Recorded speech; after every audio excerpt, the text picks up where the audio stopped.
Bonjour. Dans la mécanique, on étudie le mouvement des objets. Par exemple, le cheval fait un effort pour déplacer la charrette. Nous disons que le cheval exerce une action mécanique sur la charrette. Cette action met la charrette en mouvement. Alors, quels sont les effets d'une action mécanique? Quels sont les différents types d'actions mécaniques? On modélise l'action mécanique par une grandeur physique appelée la force. Alors, quelles sont les caractéristiques d'une force? Et comment peut-on la représenter?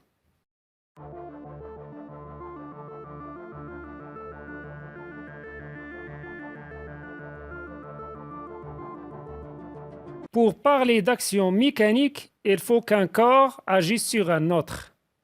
Par exemple, le cheval exerce une action mécanique sur la charrette. Le cheval qui exerce l'action est dit acteur ou donneur. Et la charrette qui subit l'action est dite receveur. Alors l'action mécanique est le résultat de l'effet de l'acteur sur le receveur.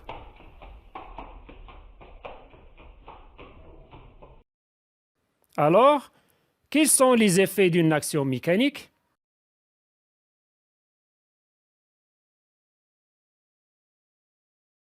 Une action mécanique peut mettre un corps en mouvement, comme dans le cas de l'action de club sur la balle de golf.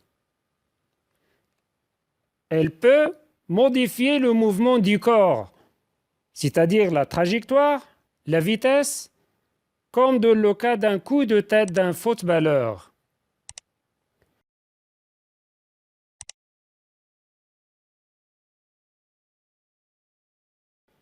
Elle peut mettre un corps au repos, comme dans le cas de l'action exercée par la table sur un livre.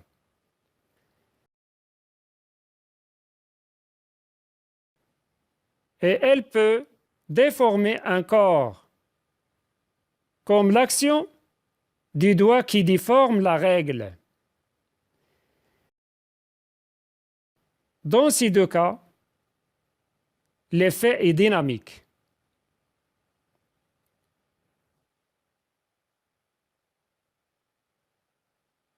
Et lorsqu'une action mécanique met un corps au repos ou déforme un corps, l'effet est statique. Les types des actions mécaniques.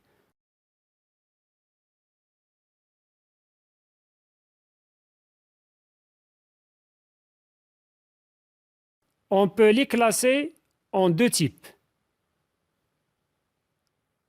De contact, lorsque l'acteur touche le receveur.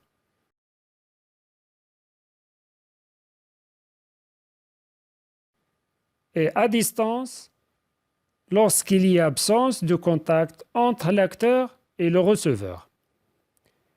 Le contact peut être localisé si le contact entre l'acteur et le receveur se fait en un seul point ou une toute petite surface. Par exemple, l'action d'un fil sur la balle est une action de contact localisé.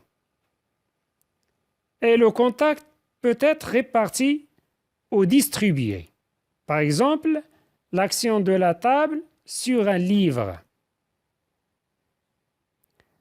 L'action à distance est toujours répartie. Par exemple, l'action de la terre sur les objets, l'action de l'aimant sur un clou en fer. On modélise l'action mécanique par une grandeur physique appelée la force,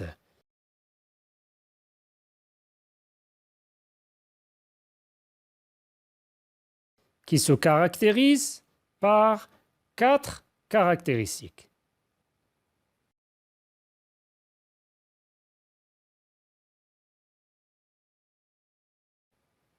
Le point d'application,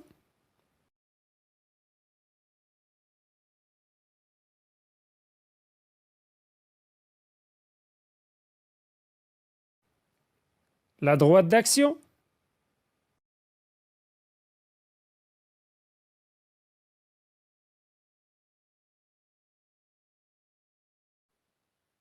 Le sens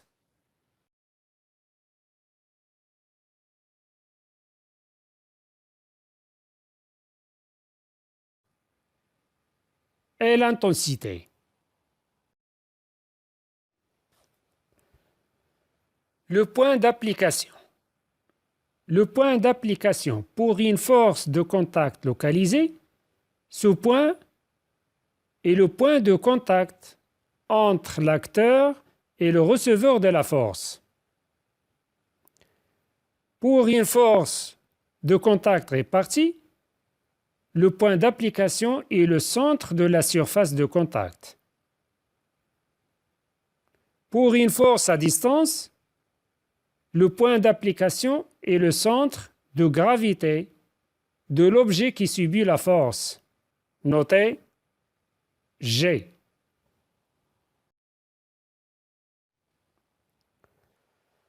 La droite d'action toujours passe par le point d'application et a le même effet que de l'action. Par exemple, la droite d'action de la force exercée par le fil sur la balle et la droite verticale passant par le point d'application A. Le sens de la force est le sens d'effet d'action. On dit de A vers B, de la gauche vers la droite, de haut vers le bas, etc.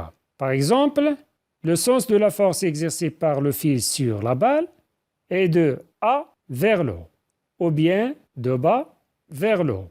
L'intensité de la force est une grandeur physique, notée par une lettre comme F, R, T, P, etc. Son unité internationale est le newton, notez N.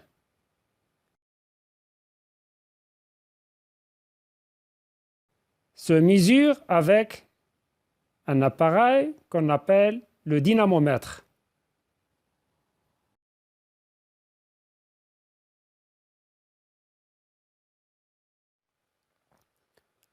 Comment représenter une force?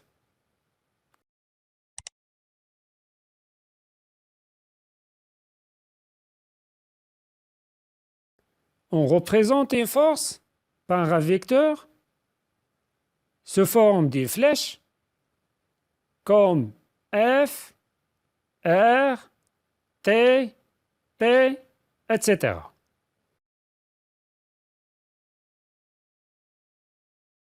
qui possède les propriétés suivantes. L'origine de la flèche coïncide avec le point d'application de la force. La direction de la flèche coïncide avec la direction de la force. Le sens de la flèche coïncide avec le sens de l'effet de la force. La longueur de la flèche doit être proportionnelle à l'intensité de la force suivant une échelle convenablement choisie. J'espère que c'est clair et à bientôt.